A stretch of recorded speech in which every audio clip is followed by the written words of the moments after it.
Hello madam, ನಮಸ್ತೆ. ನಮಸ್ತೆ. ಏನ್ ಹೆಸರು, ಎಲ್ಲಿಂದ ಕರೆ ಮಾಡ್ತಿದ್ದೀರಾ? ಸಂಜನಾ ಮೇಡಮ್, ನಂದಿನಿ ಹೆಸರು.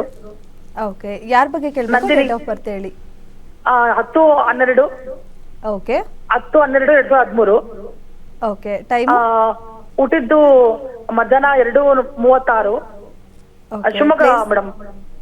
ಊರು ಶಿವಮೊಗ್ಗ ಮೇಡಮ್. ಏನ್ ಪ್ರಶ್ನೆ ಇದೆ ಕೇಳಿ, ಮಾತಾಡಿ ಮೇಡಮ್. ಹೆಲ್ತ್ ಮತ್ತೆ ಇದು ಎಜುಕೇಶನ್ ಮೇಡಮ್. ಯಾವ್ದಾರು ಒಂದು ಕೇಳ್ರಿ, ನಾನು ನಿಮ್ಗೆ ಏನ್ ಹೇಳ್ತಾರೆ ಇಷ್ಟೊತ್ತರೆಗೂ ಬಡ್ಕೋತಾ ಇದ್ದೆ ಅಲ್ವಾ? Sir education sir. ಈಗ ತಾನೇ ಬಡ್ಕೋತಾ ತಾನೆ. 7,000 ರೂಪಾಯಿ ನಿಮಗೆ ಅತಿ ದೊಡ್ಡದು ಅಂತಂದ್ರೆ ಬಂದು ಕಲೀರಿ. ಇಲ್ದಾರ ಅಲ್ಲಿ ನಿಮ್ಮ ಮನೆ ಹತ್ರ ಹೋಗಿ ಟೋಪಿ ಹಾಕ್ಸ್ಕೊಳ್ಳಿ. ಅರ್ಥ ಆಯ್ತಾ? ಒಂದು ಕೇಳ್ಬೇಕು ನನಗೆ, ಕೋಪ ಬರ್ಸ್ಬಿಡಿ. ಯಾವ್ದು ಇಂಪಾರ್ಟೆಂಟ್ ಅದನ್ನು ಕೇಳಿ. ಇವರು ಎಜುಕೇಶನ್ ಕೇಳಿದ್ರೆ ಹೆಲ್ತ್ ಅಷ್ಟು ಇಂಪಾರ್ಟೆಂಟ್ ಇಲ್ಲ ಅಂತ ಅರ್ಥ. ಅಂದರೆ ಎಲ್ಲಿ ಚೆನ್ನಾಗೇ ಇದ್ದಾರೆ ಅಂತ, ಸುಮ್ಮನೆ ಏನೋ ಒಂದು ತಲೆನೋವು ಹೊಟ್ಟೆ ನೋವು ಬರ್ತಾ ಇರುತ್ತೆ ಅಂತ. ಯಾವುದಾದ್ರು ಒಂದು ಸ್ವಲ್ಪ ಸರಿಯಾಗಿರೋದು ಕೇಳಬೇಕು. 2049 ಕೂಡ 32 ಕೂಡ ಶನಿ ಇದೆ. ಶನಿ ದಶೆಯಲ್ಲೇ ಹುಟ್ಟಿರೋದು. ಹುಟ್ಟಿದಾಗಲೇ ಶನಿ ದಶೆ, ಈಗ ಇನ್ನೂ ನಡೀತಾನೇ ಇದೆ ಇವ್ರಿಗೆ. ಇನ್ನು 32 ಶನಿ ದಶೆ ಇರುತ್ತೆ. ಶನಿ ಕಾಂಬಿನೇಷನ್ ಎಜುಕೇಷನ್ ಏನು ಕೊಡ್ತಾನೆ ಅಂದರೆ ಓದೋದ್ರಲ್ಲಿ ಸ್ವಲ್ಪ ಕಮ್ಮಿ ಆಗುತ್ತೆ. ಯಾಕಂದರೆ ಯಾವಾಗ ರೆಡ್ ಬರುತ್ತೋ ಓದೋದ್ರಲ್ಲಿ ಆಸಕ್ತಿ ಅದೆಲ್ಲ ಸ್ವಲ್ಪ ಪುಷ್ ಮಾಡಬೇಕು ಜಾಸ್ತಿ ಅಂತ ಬರುತ್ತೆ. ಶನಿ ಆದಮೇಲೆ ಮುಂದೆ ಬರ್ತಕ್ಕಂಥ ಬುಧ ದಶ 32 ಆದಮೇಲೆ ಅತ್ಯುತ್ತಮವಾಗಿದೆ. ಯಾಕಂದರೆ ಇವಾಗ ಜಸ್ಟ್ 12 ವರ್ಷ ಆಗಿದೆ. 32 ಆದಮೇಲೆ 7 ಬರುತ್ತೆ. ಕಾಮರ್ಸ್ ಫೀಲ್ಡಲ್ಲಿ ಇವರು ಹೋದರೆ ಖಂಡಿತ ಚೆನ್ನಾಗಿ ಆಗ್ತಾರೆ. ಯಾಕಂದರೆ ಒಂದು ದಶೆಯಿಂದ ಇನ್ನೊಂದು ದಶ ನೋಡಿದ್ರೆ ಮಾತ್ರ ನಮಗೆ ಫ್ಯೂಚರ್ ಚೆನ್ನಾಗಿದೆ ಅಂತ ನೋಡ್ಬೋದು. ಬರೀ ಇದೇ ದಶದಲ್ಲಿ ಇವಾಗ ಓದ್ತಾ ಇಲ್ಲ ಅಂದಿದ ತಕ್ಷಣ ಅದು ಎಂಡ್ ಆಗಲ್ಲ ಲೈಫು. ಯಾವುದೇ ಒಂದು ದಶ ನೆಗೆಟಿವ್ ಬಂದ ತಕ್ಷಣ ಅದು ಎಂಡ್ ಅಲ್ಲ ಲೈಫಲ್ಲಿ. ಸ್ವಲ್ಪ ಚೆನ್ನಾಗಿ ಓದಬೇಕು ಮಾಡಬೇಕು ಅಂತಂದರೆ ಈ 3:10ಕ್ಕೆ ಸ್ವಲ್ಪ ದಾನ ಮಾಡಿಕೊಂಡು 8:4ಕ್ಕೆ ಸ್ವಲ್ಪ ದಾನ ಮಾಡಿಕೊಂಡ್ರೆ ಸ್ವಲ್ಪ ಸಮಸ್ಯೆ ಕಮ್ಮಿ ಆಗುತ್ತೆ. 8:4 ಇರ್ತಕ್ಕಂಥದ್ದು ಬುಧ ಬಂದಿರತಕ್ಕಂಥದ್ದು, ಆ ಹೆಸರು ಕಾಳನ್ನು ದಾನ ಮಾಡಿ ಡೆಫಿನೆಟ್ಲಿ ಸಕ್ಸಸ್ಸು ಆಗೇ ಆಗುತ್ತೆ. ಒಳ್ಳೆಯದಾಗಲಿ. ಹಾಗೆ ಬ್ಲ್ಯಾಕ್ ಕಲರ್ ಥ್ರೆಡ್ಡು ಬಲಗೈ ಕಟ್ಕೊಳ್ಳಿ. ಓಕೆ, ಧನ್ಯವಾದ ಮೇಡಮ್ ಕರೆ ಮಾಡೋದಕ್ಕೆ. ನನಗೆ ಈ ಕಾಲರ್ಸ್ಗಳು ಕಾಲ್ ಮಾಡಿದಾಗ ಅನಿಸುತ್ತೆ ಎಷ್ಟು ಪ್ರಶ್ನೆಗಳಿರುತ್ತೆ ಕೇಳೋದಕ್ಕೆ, ಎಷ್ಟು ಚಿಕ್ಕ ಚಿಕ್ಕ ವಿಚಾರಗಳು ಲೈಫಲ್ಲೆಲ್ಲ. ಅದು ಪ್ರತಿ ಪ್ರಶ್ನೆಗೂ ಪ್ರತಿ ಸರಿ ಕಾಲ್ ಮಾಡೋಕ್ಕೂ ಅನಿಸಿರೋದನ್ನ ಅವ್ರಿಗೆ ಅನ್ನಿಸ್ಬಿಟ್ರೆ 7,000 ರೂಪಾಯಿ ಎಂದು. ಹೌದು, ನನಗೆ ಕೆಲವೊಂದು ಪ್ರಶ್ನೆ ಆಯ್ತು, ಓಕೆ ಈ ಕ್ವಶನ್ ಕೇಳ್ಬೋದಾ ಅಂತ ಅನ್ಸುತ್ತೆ. ಬಟ್ ಪ್ರತಿ ಸರಿ ಕಾಲ್ ಸಿಗಲ್ಲ, ಎಲ್ಲಿ ಹೋಗಿ ಕೇಳಕ್ಕೂ ಆಗಲ್ಲ. ಅದ್ರಲ್ಲಿ ಗೊತ್ತಾಗುತ್ತೆ. ಕುತ್ತಿಗೆಗೆ ಬಂದಾಗ ಜ್ಯೋತಿಷ್ ಹತ್ರ ಹೋಗ್ತಾರೆ. ಆ ಕುತ್ತಿಗೆಗೆ ಬಂದಾಗ ಕುತ್ತಿಗೆಗೇನೆ ಕಟ್ ಮಾಡ್ಬಿಡ್ತಾರೆ ಅಲ್ಲಿ. ಭಾಳ ಡೇಂಜರ್. ಅವ್ರಿಗೆ ತುಂಬ ಜನ ನೋಡಿದ್ದೀನಿ, ಮಕ್ಕಳು ಜಾತಕ ತೋರಿಸಿದ ತಕ್ಷಣ ಇವ್ನಿಗೆ ಆಕ್ಸಿಡೆಂಟ್ ಕಾಂಬಿನೇಷನ್ ಇದೆ, ಎದುರಿಸೋದು ಫಸ್ಟು. ಯಾಕಂದರೆ ಮಕ್ಕಳಿಗೆ ಏನಾದ್ರು ಒಂದು ನೆಗೆಟಿವ್ ಹೇಳಿಬಿಟ್ರೆ ಫಸ್ಟು ಬರೋದೇ ತಲೆಗದು. ಜ್ಯೋತಿಷಿಗಳನ್ನ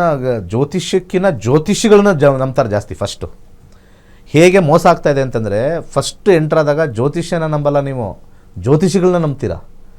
ಅಲ್ಲಿ ಏನಾದ್ರು ಸಮಸ್ಯೆ ಆದಾದಮೇಲೆ ನೀವು ಜ್ಯೋತಿಷಿಗಳನ್ನ ಬಿಟ್ಬಿಟ್ಟು ಜ್ಯೋತಿಷ್ಯ ಸರಿ ಇಲ್ಲ ಅಂತ ಹೇಳ್ಬಿಡ್ತೀರ. ಕೊನೆಗೆ ನೀವು ಹೋಗೋದೇ ಜ್ಯೋತಿಷ್ಯನೇ ಸರಿ ಇಲ್ಲ, ಬರೀ ಸುಳ್ಳು ಅಂತ ಹೇಳ್ತೀರ. ನೀವು ಯಾರ್ಯಾರು ಪ್ರೋಗ್ರಾಮ್ ನೋಡ್ತಾರೆ, ಒಂದು 20 ಜನಕ್ಕೆ ಕಾಲ್ ಮಾಡಿ ನೋಡಿ, ಜ್ಯೋತಿಷ್ಯ ನೋಡ್ತೀಯ ನೀನು ಟಿ ವಿಲಿ ಅಂತ ಕೇಳಿ.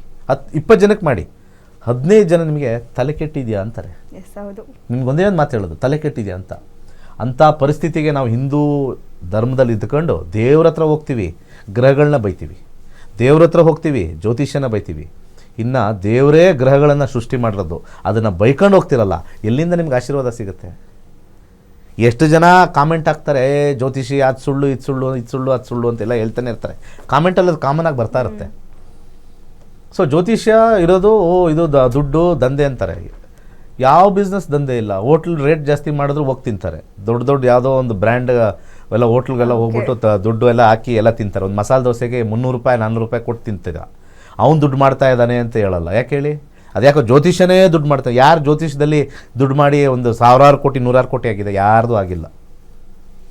100 ಕೋಟಿ ಆಗಿರೋದೇ ರಿಯಲ್ ಎಸ್ಟೇಟಲ್ಲಿರೋರು, 100 ಕೋಟಿ ಆಗಿರೋದೇ ಈ ಹೋಟ್ಲ್ ಇಟ್ಕೊಂಡಿರೋರು. ಅರ್ಥ ಆಯ್ತಾ? 100 ಕೋಟಿ ಆಗಿರೋದೇ ಈ ರಾಜಕೀಯದವ್ರಿಗೆ. ಯಾವ ಜ್ಯೋತಿಷಿ 100 ಕೋಟಿ ಮಾಡಿದಂತ ತೋರಿಸ್ಬಿಡಿ ನೋಡೋಣ. ಎಷ್ಟು ಜನ ಈ ರಾಜಕೀಯದಲ್ಲಿರೋ ಅವ್ರದ್ದೆಲ್ಲ ನೋಡಿ, ಎಲ್ಲ ಜ್ಯೋತಿಷರು ಒಂದು ತಕಡಿಲಿ ಹಾಕ್ಬಿಡಿ ಫುಲ್ಲು, ಯಾರ್ಯಾರು ದುಡ್ಡು ಮಾಡಿದಾರೆ ನೋಡಿ. ಸುಮ್ಮನೆ ಕಾಸು ಮಾಡೋಕ್ಕೆ ಅವೆಲ್ಲ ಸುಮ್ಮನೆ ತರಲೆ ಥರ ಮಾತಾಡ್ತಾರೆ ಜನ.